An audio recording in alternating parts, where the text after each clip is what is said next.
What's up, guys? I'm back, and today, as you can probably tell by the video title and thumbnail, we're here to talk about the M24. But before we get into that, just got some notes to take care of. Make sure, as always, you're following me on Instagram at MadMaxGuns. I'll put that under here. And then if you feel like supporting me a little more, patreon.com/MadMaxGuns. It's a Patreon. There's going to be some extra stuff on there. I'm going to be doing a lot of like precision discussions on there with what I'm doing for hand loads for my precision rifles, stuff that it's more of a discussion piece rather than like content that can just be thrown out there, if that makes sense. But yeah, Instagram, Patreon, and as always, make sure you subscribe to my YouTube for obvious reasons.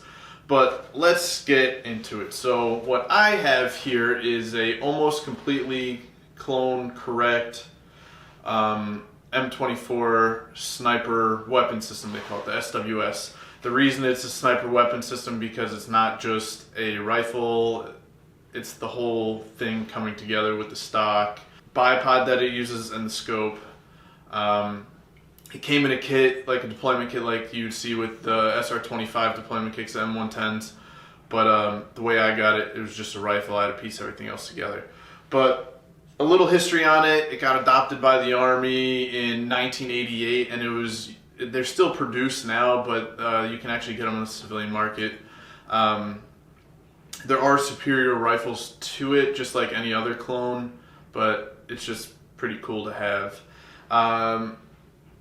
It's a little weird because it's a long action 308, and I'll get into why they did that in a little bit, but it was still used by the Army. In 2014, the last one was converted to an M2010, but there's a couple different variants.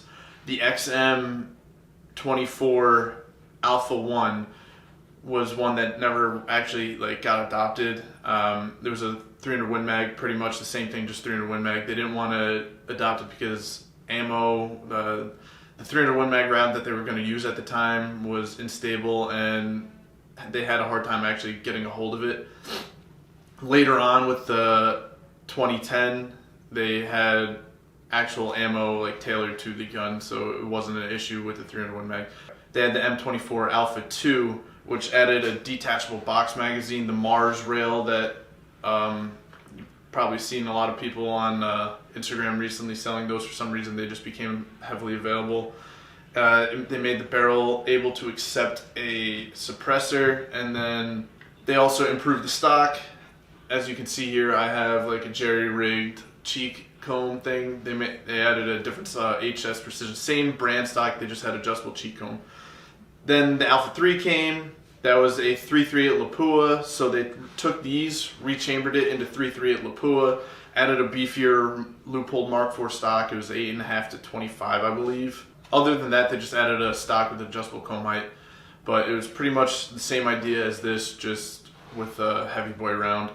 And then the M24 E1 is what eventually turned into the M2010. The only thing that was the same on it was the action. They added a Remington Arms chassis. They rebarreled it with a 300 Win Mag, a little bit shorter of a barrel.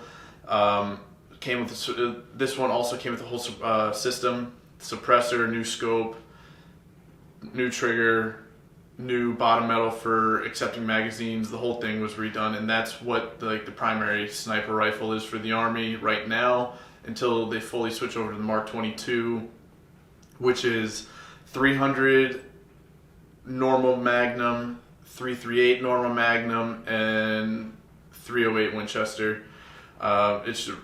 You can swap the barrels out on it, but I probably never do a video on it because that shit's gonna be expensive as fuck. Weird ammo, the whole thing is just, if you can get one and get the ammo for it, good on you. Just too rich for my blood. But back to this guy. It's an HS Precision stock with the adjustable length of pull here. It has a 24-inch really heavy contour barrel. It's a long action, like I said before. It has a 5-round internal magazine, which is a little bit bigger than the typical Remington 308 internal magazines. Those are usually a 4-rounder. I don't know if you saw the videos I did a while back on my Remington 700 police model, which was pretty much just like a bootleg version of this. It had a HS Precision stock. It didn't have an adjustable cone length. It had a kind of a heavy barrel and had a 4-round internal magazine with a 22-inch barrel. This is a 24-inch barrel. Up top, this is going to be a little bit, I don't want to say divisive, but maybe controversial. This is a Mark IV fixed 10 power by 40 millimeter scope. It has, I don't, like the Army was weird, I don't know, the Mark 12 video I did with the one that's hanging behind me, they did the same thing with all the Mark IV scopes that the Army adopted as a mil-dot reticle and then MOA adjustments, so they're just out to fuck your mind if you want to fucking dial and hold over at the same time. It's flawed system. Everything is far superior that they put out now. Almost every company is far superior. The glass is still great in this. The adjustments are fine, but like the combination of MOA and mil is just dumb. But this one has M1 knobs on it. I don't know if you can see here. It's a little bit higher off, and they're exposed knobs. And these were also issued with the ones with M3 knobs. They're covered turrets, and they're just flatter, more slimline looking. I would understand why you'd want the covered turrets, because if you're trekking this around in the desert or whatever, you bump something, you don't want to lose your zero. But they were also issued with the M1 knobs at some point in time. For rings, these are the rings that came with the scope. I don't have the Badger Ordnance rings that I should. I haven't had any issues with this. I'm not gentle with the gun, so I haven't lost a zero yet. It's not something I'm terribly worried about, but I'm going to eventually get the Badger Ordnance rings on here just because they're tougher, and you got, you know, if you're gonna clone something, you should probably just do it right, which I tend to not do. But we'll get there. Right here, I just got a little US Optics bubble level just for cant. Shooting out to long range with it. It helps to be level. The Mark IV here, I'm not going to do a whole video on it, so I'm just going to touch on it lightly right here. It does have a parallax adjustment, but back in the day they just called it a focus knob. It came with a little sunshade, or I'm sorry, it came with the honeycomb and the cap on it. If you're just out there shooting on the range, having the honeycomb on there is kind of dumb, but if you're expecting return fire, I would keep the honeycomb on.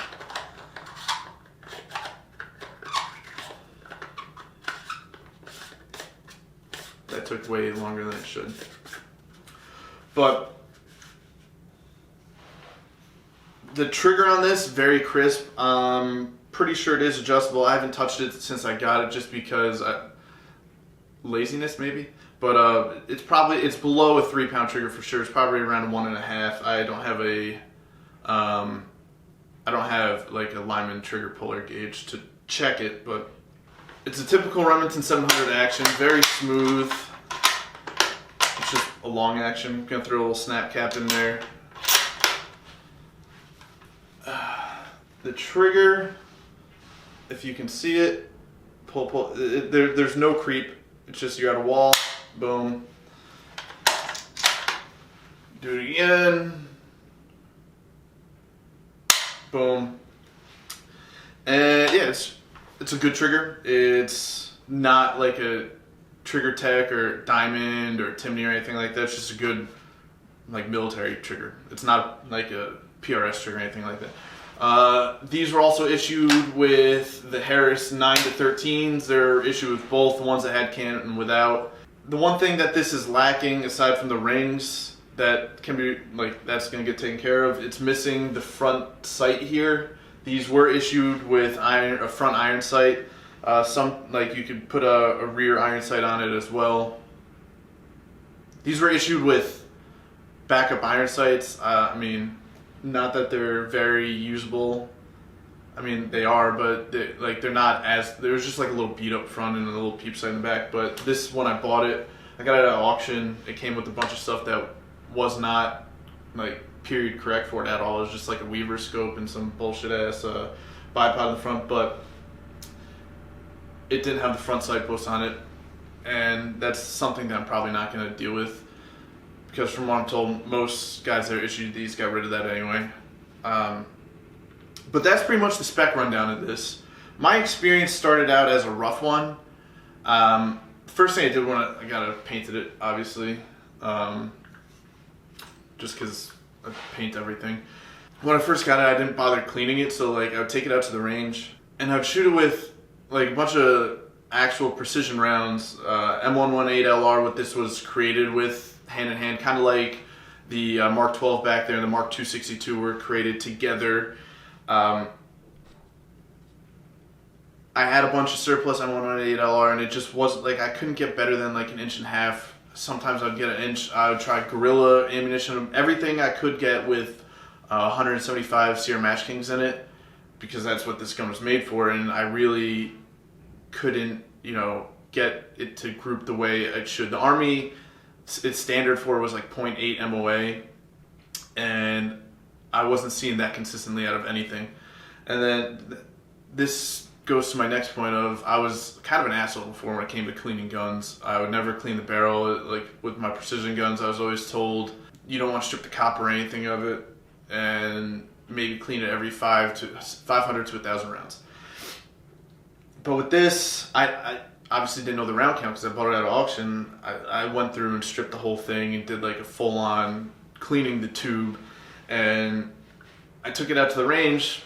Next thing I know, with Federal Gold Medal Match 175s, I was bug holing like a 5-shot group, and it was shooting half MOA with that stuff. The 168s, it was shooting a little like 0.6, 0.7 MOA, and then I got some burger ammo. The first stuff I put through it, actually all of it was 185s Juggernauts, but some of it was the open tip, some of it was the hybrid long range, so it had a little bit longer of a cartridge overall length. Instead of a 2.8, which is typical for 308, it was like a 2.92 inch overall length. And that stuff, if I can find the picture of the group, I'll put it on there, but it was literally a raggedy bug hole. So it was like a 0.18 MOA group with 5 rounds. So for what it's worth, if your gun's not shooting good, just try cleaning it. It might do something for you. But for a while, I was only able to shoot 100-yard groups with it, and then finally 2 weeks ago, I took it out to my longer range. It was a little bit cold, but I was pushing out to 700 yards very consistently, and this was all shooting with 185, the 185 burgers, because I'm fire foreman, the Lapua brass that comes with. I'm going to start doing some load development with that brass with 175s. I'm not going to go too much into the hand loading stuff, but I will talk about it on the Patreon, like I said before. But overall, like, this is a very cool gun to have. You can buy them new. The only place I see them in stock is Euro Optic, but they're a little on the pricey side. If you're not going to buy this and then like throw the right optic on it, I would go in a different direction. For what you're paying for this, you can get like a very nice bolt action gun. And then this optic for fixed 10 power, you're going to be paying well over $1,000. And I just think unless you're looking to like have a clone gun, there's way better ways to spend your money on a bolt action 308. That is it, guys. M24 sniper weapon system, the GWAT Army sniper rifle. Touch on this briefly. You guys might have seen like M40s from the Marine Corps. They're very similar, but not the same. The M40s, I believe, they're already up to like their 6th or 7th iteration, but they're all short action 308s. They start going to chassis and stuff like this did, but they're all short action 308s.